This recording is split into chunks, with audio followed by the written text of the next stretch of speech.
अगला जो टॉपिक है वो टॉपिक है टेरिडोफाइटा का वर्गीकरण। ठीक है, देखो टेरिडोफाइटा का वर्गीकरण। तो टेरिडोफाइटा की अनेक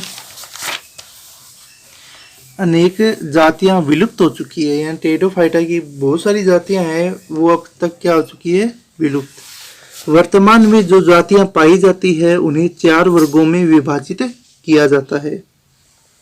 तो टेरिडोफाइटा की 4 जातियां कौन कौन सी हैं, देखो। सबसे पहली जाति है टेरिडोफाइटा की साइलोप्सिडा।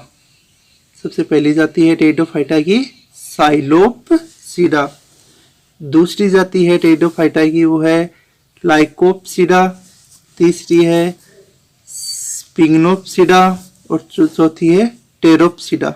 यानी साइलोप्सिडा, लाइकोप्सिडा, स्पिग्नोप्सिडा और टेरोप्सिडा, इन 4 भागों के अंदर टेरिडोफाइटा पादप वर्ग है, इसको बांटा गया है। तो सबसे पहला भाग है साइलोप्सिडा। देखो साइलोप्सिडा में किस प्रकार के पादप आते हैं।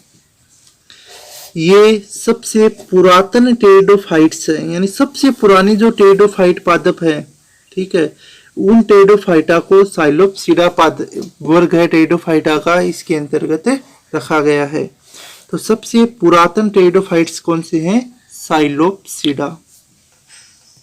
इनमें मूल व स्तंभ अल्प विकसित या अनुपस्थित होते हैं। यानी साइलोप्सिडा है, इनके अंदर जड़ और तना है दोनों ही अल्प विकसित, यानी या तो है तो उपस्थित है तो बहुत ही कम विकसित है, या क्या होते हैं, अनुपस्थित होते हैं। भूमिगत स्तंभ से पर्ण निकले रहते हैं, यानी इसका जो भूमिगत भाग है वहां से ही इसकी पर्ण है, पत्तियां हैं, वो निकली रहती है। इनमें अलैंगिक जनन के दौरान बीजाणुधानियों का विकास होता है, इसलिए इन्हें बीजाणुधानी पर्ण कहते हैं। इस साइक्लोप्सिडा वर्ग के जो उदाहरण है वो है साइक्लोप्स और मेसिटोप्टेरिस। ये 2 पादप हैं टेरिडोफाइटा के, ये साइक्लोप्सिडा वर्ग के उदाहरण हैं। अगला दूसरा वर्ग है लाइकोप्सिडा। लाइकोप्सिडा वर्ग कौन सा होता है, देखो। इनमें जड़, तना व पत्तियां पाई जाती है, यानी लाइकोप्सिडा के अंदर जड़, तना और पत्तियां हैं वो पूर्ण रूप से विकसित हुई पाई जाती है। बीजाणुद्भिद में संवहनी उत्तक, जाइलम व फ्लोएम उपस्थित होते हैं, जबकि एधा नहीं पाई जाती। यानी जाइलम और फ्लोएम उपस्थित है लेकिन एधा है वो नहीं होती। इसका अपवाद है एक आइसोइटिस पादप के अंदर, जो लाइकोप्सिडा वर्ग का ही है, उसमें एधा पाई जाती है। अलैंगिक जनन बीजाणुओं द्वारा होता है इनमें, और इसका उदाहरण है लाइकोपोडियम, सिलेंजिला, आइसोइटिस। तो लाइकोपोडियम, सिलेंजिना और आइसोइटिस है पादप, वो लाइकोप्सिडा वर्ग के उदाहरण है। अगला जो तीसरा वर्ग है स्पिग्नोप्सिडा। स्पिग्नोप्सिडा में क्या होता है, देखो। इनमें केवल एक पादप इक्विसिटम जीवित अवस्था में पाया जाता है, यानी सिनोप्सिडा पादप वर्ग है, इसका केवल एक ही पादप है जो जीवित अवस्था में पाया जाता है, बाकी सभी इसके पादप है वो विलुप्त हो चुके हैं। स्पिग्नोप्सिडा पादप, इस वर्ग के पादप है, अधिकतर पादप क्या हो गए हैं, विलुप्त। केवल एक ही पादप जाति है इक्विसिटम, वो इसकी पाई जाती है। शेष सभी विलुप्त हो चुके हैं, यानी शेष सभी जो पादप है स्पिग्नोप्सिडा के वो विलुप्त हो गए हैं। इनमें सामान्य लघुपर्ण पाई जाती है, जिसमें अलैंगिक जनन के दौरान बीजाणुओं का निर्माण होता है, यानी इनकी लघुपर्ण है वो सामान्य प्रकार की होती है। अगला जो लास्ट वर्ग है टेरिडोफाइटा वर्ग पादप का, वो है टेरोप्सिडा। इनमें जड़, तना व पत्तियां पाई जाती है। पत्तियां दीर्घपर्ण होती है, यानी बड़ी पत्तियां होती है इनके अंदर। युग्मकोद्भिद अगुणित व प्रोथेलस नुमा होता है, यानी इनका युग्मकोद्भिद है उसके अंदर प्रोथेलस का निर्माण होता है। इनमें सभी फर्ण पादप सम्मिलित किए जाते हैं, जैसे कि इन पादप टेरोप्सिडा वर्ग के उदाहरण है टेरिस, टेरिडियम, एजोला, मार्सिलिया। तो ये सभी पादप है वो टेरिडोफाइटा के टेरोप्सिडा वर्ग के अंतर्गत आते हैं। तो ये इनका वर्गीकरण हो गया। तो टेरिडोफाइटा को कितने वर्गों में बांटा हुआ है, 4, साइलोप्सिडा, लाइकोप्सिडा, स्पिग्नोप्सिडा और टेरोप्सिडा।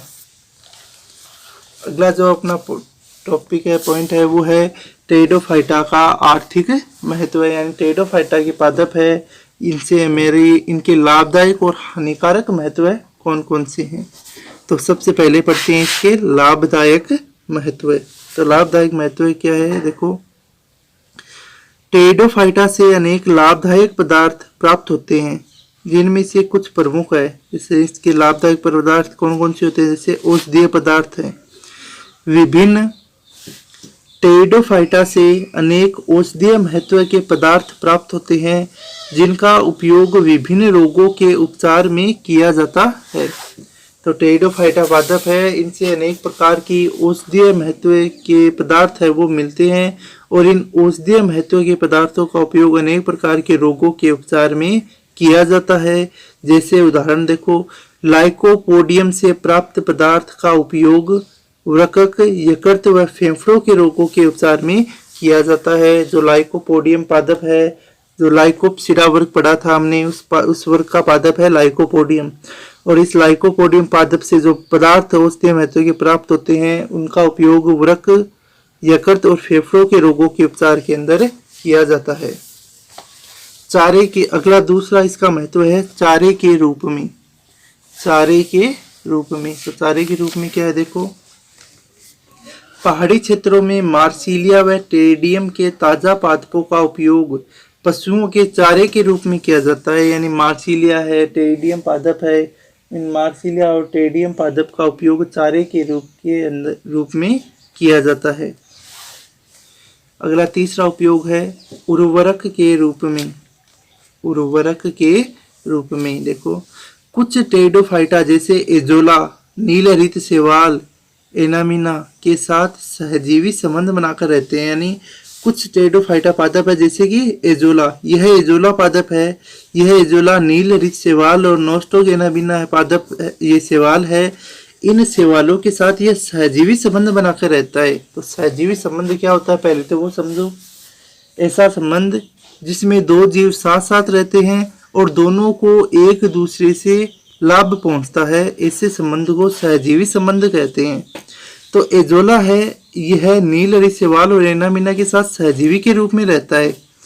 इसके द्वारा नाइट्रोजन स्थिरीकरण का कार्य किया जाता है। यानी एजोला पादप है, ये नाइट्रोजन स्थिरीकरण का कार्य करता है, इसलिए चावल के खेत में इसका उर्वरक के रूप में उपयोग किया जाता है। इसलिए एजोला पादप का उपयोग चावल के खेत में उर्वरक के रूप में किया जाता है।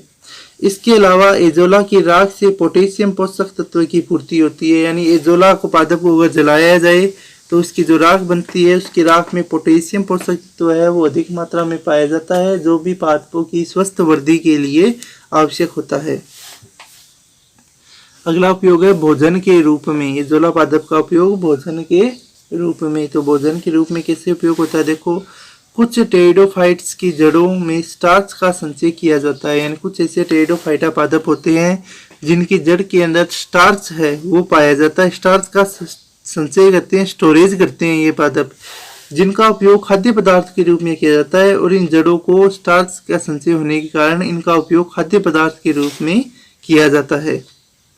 अगला इसका उपयोग है पॉलिश के रूप में। पॉलिश के रूप में देखो, कुछ टेरिडोफाइट के सिलिका का संचय होता है। यानी सिलिका इनके अंदर पाई जाती है। इनकी राख का उपयोग बर्तनों की पॉलिश बनाने में किया जाता है। और ऐसे टेरिडोफाइटा के जो राख है पादप की, इस राख का उपयोग बर्तनों पर पॉलिश करने में किया जाता है।